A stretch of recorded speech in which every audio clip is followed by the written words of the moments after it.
Հիշում եք մեր ֆուտբոլային թեմատիկայով սեղանը։ Այս անգամ որոշեցի ներկայացնել ձեզ բեքսթեյջը եւ չստացված կադրերը։ Յուրաքանչյուր նկարահանումից առաջ գնում ենք համապատասխան դետալներն ու սկսում պատրաստվել։ Դետալները միշտ ընտրում եմ շատ մանրակրկիտ։ Իհարկե լինում են պահեր, որ իմ ուզածը չի ստացվում։ Օրինակ այս դեպքում պլանավորել էի լրիվ այլ դիզայն։ Վարդանը այստեղ խորհուրդներ է տալիս, որպեսզի պանիկա չլինի մոտս։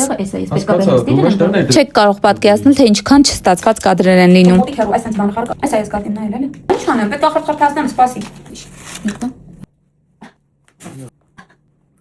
Թվում է նստեցինք, ամեն ինչ նորմալ է, բայց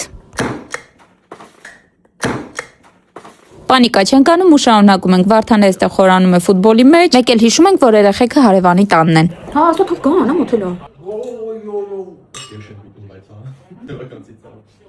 Դուք գնահատեք Վարդանի դերասանական խաղը, իսկ ես ներկայացնեմ այս թևիկների պատրաստման ընթացքը։ Մեզ անհրաժեշտ է հավի ուսիկ, որը մարինացնում ենք տարբեր գույնի պղպեղների, ալյուրի եւ հունական յոգուրտի մեջ։ Պահում ենք այսպես մի քանի րոպե, որքան շատ այնքան համեղ։ Մանրացնում ենք չիփսը եւ ուսիկները պատում այդ չիփսով։ 4 կողմից պատում ենք ուսիկները չիփսով եւ ուղարկում ճարպաճեռոտ։ Ստացվում են շատ համեղ խրթխրթան հավի ուսիկներ։ Եթե հավանեցիք այս ֆորմատը, անպայման միացեք էջին, իսկ ստացված ռիլը արդեն էջում է։